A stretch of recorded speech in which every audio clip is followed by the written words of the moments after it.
Boeing is a company that just reported. This company to me is one of those where it's 2 steps forward, 3 steps back. Since the pandemic, actually since pre-pandemic, if you guys remember, they had the Malaysian crash, they had the Dreamliner issues, the 737 MAX issues, of course, that have been just ongoing and ongoing. They are finally getting more orders for these 737 MAXs.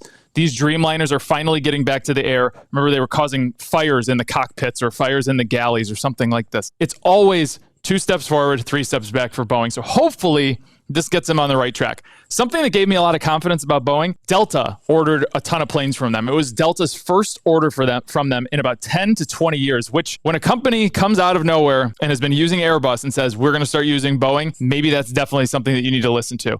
I'm going to tell you, this company has just been absolutely obliterated since the pandemic. Not only from the military side, but definitely from the airplane side, consumer side, getting planes ordered, issues here and there. I mean, it's incredible. But let's see what they did. So operating cash flow came in at $0.1 billion. And now the CEO did say, he said they expect to continue to see positive cash flow into 2022 and going into 2023. So that is something that you really need to pay attention to. Maybe this is the turning point for them of all the bad news. It always seems like it's good news and then bad news that just crushes them. Increased 737 production finally to 31 per month. That 31 per month number, I really liked what the CEO said about that one. He said the reason that we're doing 31 per month is because A, we want to tame ourselves and realize that there is a supply chain issue. We're not going to try to make 60 per month and just put out some unreasonable goal. Secondly, of course, for the 737, it needs to be quality issues. So, and they're also resuming the 787, which is the Dreamliner.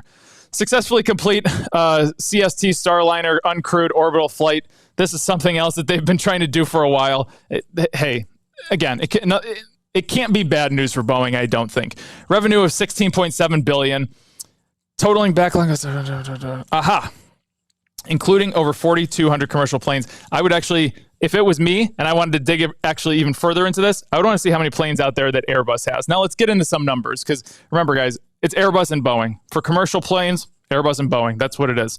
So revenues, second quarter, looking at 2021, they are almost there. They're really, really close. They're almost there. Now, if you look in the first half of the year, they were lower, but again, they're almost there. They are getting back to these numbers that they needed to climb to. It took a very, very long time. I actually almost liken Boeing to the cruise line industry. It's just, they can never get the momentum going to get themselves running in the right direction. Operating margins, let's see. Margins, of course, have shrunk because, well, you know, there's a lot of issues going on out there. Profit losses, a little bit less in earnings this year.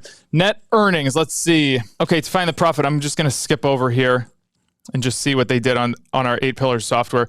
Okay, this is great. Here's our profit. They made money finally after a big, big loss in 2021.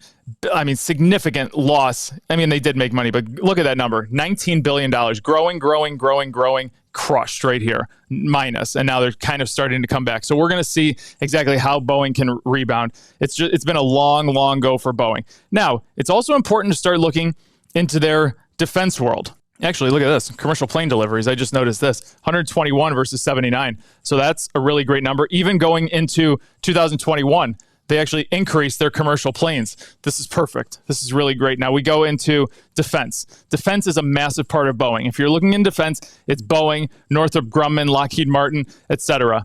Revenues were rebounding to 2021 levels. You still had a loss of 10%. But the fact is they are starting to increase those numbers again, which is something that Boeing really needs to do. Now, let's look at the 8 pillars for this company. I'm telling you, it's not going to be pretty. And no, it's not. Shares outstanding. Looks like they're buying a bit back, but the debt level, actually, I do want to see the debt level here. Let's go and look. Actually, I want to look here at the balance sheet. I'm interested to see their total current assets of $106 billion, total current liabilities of, 82 billion. That is actually a very surprising number to me. So, okay, I'm actually quite surprised. Return on invested capital low, no surprise. Growth rate, no surprise there. Let's get into what I would pay for this company. If I had to guess, I think that I would probably be paying somewhere in the sub 50 range, but let's see. Remember, guys, this is going to be a very tough stock analyzer to do because you've had the 8% increase in 1 year. The previous year, you probably had a minus 10% increase. So it's going to be all over the place. So let's try to do our best to factor this in.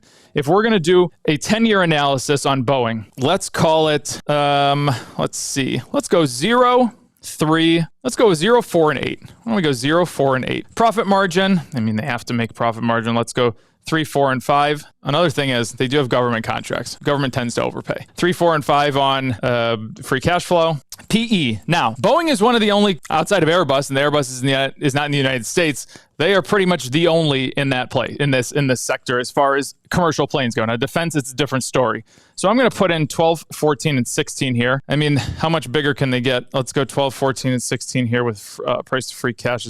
Price to free cash flow is all over the place. And let's do a 12.5% return. And let's see what this spits out. Current price is $158, and sounds about right. I mean, on the low side, if you're looking at no revenue growth, $30, and if you're looking in the mid, you're about $50, and high side 100. And I think that I'm sitting right here in the mid. I think my price, if I were to go in on Boeing, which I probably wouldn't tend to, just because I don't really understand the industry, especially the defense portion of it, it's probably sub 50 that I'm looking, maybe 45, $40, something like that. Now, Boeing, from a trading perspective, this is one of the most notorious 50% rule stocks that are out there. So the 50% rule is, you have your previous high, you have your previous low, and then you have this line going right through the middle that you cannot break above, and that happens to be about 215. So the stock price goes up. People say, oh my God, if I could just get half of my loss back, I will exit. They sell. Stock price goes back down. Same thing. These people that didn't sell here, they say, if I can just get half my loss back from up here, stock price falls again. Can't break through this 215 line, can't break through, and now this all of a sudden we're down to 158. So if I'm you on Boeing, I'm being very cautious on this. If you see some type of buying opportunity, probably take your profits and exit around 215. That's Boeing for you. Catch you on the flippy flop.